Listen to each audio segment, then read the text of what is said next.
and welcome to a very special edition of the ICBA Daily News. It's Friday the 13th, but it is a very lucky day for construction and resource development. I'm Jordan Bateman, Vice President Communications for the Independent Contractors and Businesses Association.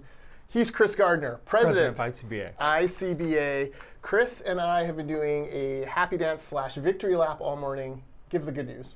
Well, you know, Bill C-69, that was overturned, viewed unconstitutional by the Supreme Court of Canada this morning. A decision that frankly surprised a lot of observers. Everyone was expecting this decision to go the other way, but this is great news for our economy, great news for resource development, and all the people who are trying to build major infrastructure projects in this country. Yeah, it was a surprise, I think it's fair to say, because we've seen the Supreme Court side more and more with the federal government on these constitutional questions. The Constitution was pretty clear on this one, though. Yeah, the division of powers is clear that projects in whether it's responsible resource development, major infrastructure that are happening in a province are the purview of the province. And so back in 2019, the federal government passed legislation that added another layer of review, and that added confusion, complexity. All of a sudden, it was taking a very, very long time to get projects approved. And in fact, it was extremely difficult to get something approved under this new legislation. Yeah, our friends at the Canada West Foundation did a study. 25 projects entered the process, and all of them were still stuck in the first half, even after 4 years of the process. There's 4 steps. None of them got past step 2. Well, and that's a real challenge. We're very good at coming up with policies and rules and regulations to get to know. And the challenge is we need to get to yes. And because we're falling behind. The World Bank a few years ago ranked Canada number 64 in the world in the length of time it takes to approve a major construction and infrastructure project. That's just not good enough in today's economy. Yeah. And we should say, ICBA, we put our money where our mouth was on this one. We intervened in the court challenge, supporting the government of Alberta's position that this was a provincial responsibility. A lot of other associations at Alberta Enterprise Group joined with us, but there were a lot that sat on the sidelines just hoping for the best, but ICBA pushed through and made sure that our case was heard and that the case for construction and resource development workers was heard. Yeah, this is a vitally important part of our economy, and people, often lose sight of the fact that, what the construction jobs, just construction is about 10% of Canada's economy, vitally important jobs across every single community in the province. And the oil and gas sector, the energy sector, those are important nation-building jobs. And so we decided that we had to intervene to support the government of Alberta in their opposition to this federal legislation. Absolutely. Now, 25 projects. I'm looking at the list of the ones that have been held up, and this is billions and billions and billions of dollars of investment. Cedar LNG, which is a partnership or a company led by the Haisla First Nation in Northwest British Columbia, it was held up. Tilbury Phase 2 LNG expansion in the Lower Mainland held up. A Suncor mine. I mean, half a dozen, maybe more mines. The GCT Delta Port expansion. Chris has a bone to pick with the port, so I'm going to turn it over to Chris to talk about the port performance. Well, the challenge with the Port of Vancouver, it's the largest in the country. And recently, a study came out just in the summer by the World Bank that ranked 348 ports around the world in terms of performance.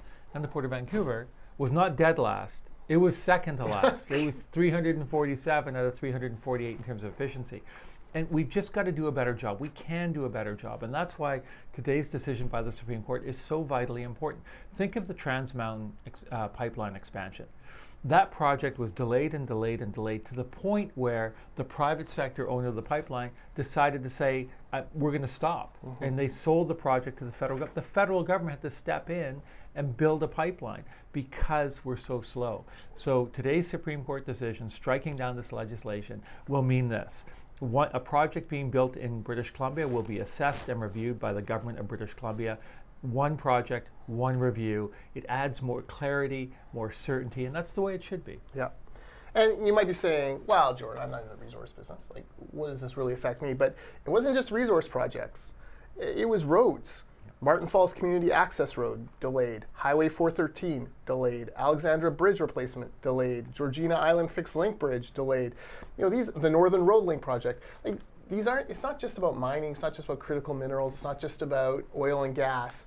Yep. It's about the infrastructure that people, Canadians, rely on every day. Yeah, and just think of the like every project. It's not like without this, all of a sudden, the floodgates are going to open. All these projects are going to be approved really fast. Just think of the Massey Tunnel.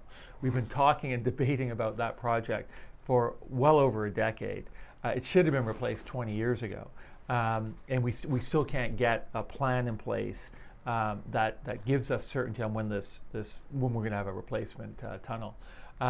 So this is vitally important. We've got to get the S faster.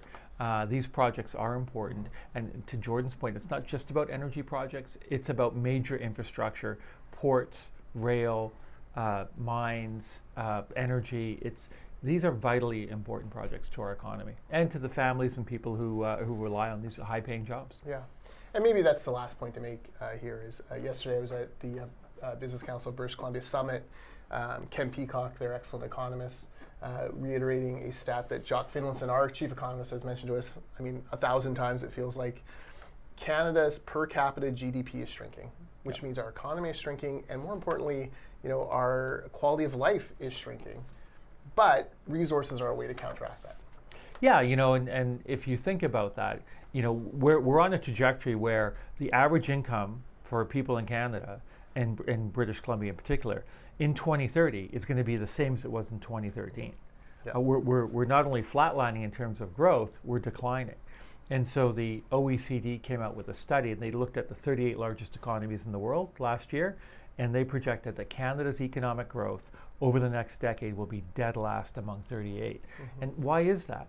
Taxes, regulations, red tape. We can't get to yes on really important projects. So this decision is important, but we've got a lot of work to do to realize the potential and the opportunity in this country. Yeah, absolutely. But one fewer gatekeeper today than there was. That's right. That's good. We'll take that win. We'll take that win for sure. Thanks for watching. Take a look at our website, ICBAindependent.ca, to see the news release that we put out in British Columbia, as well as ICBA Alberta's, and coming very shortly, an op-ed in the Calgary Herald, co-written by Chris, by Mike Martins, president of ICBA Alberta, and by Catherine Brownlee of the Alberta Enterprise Group.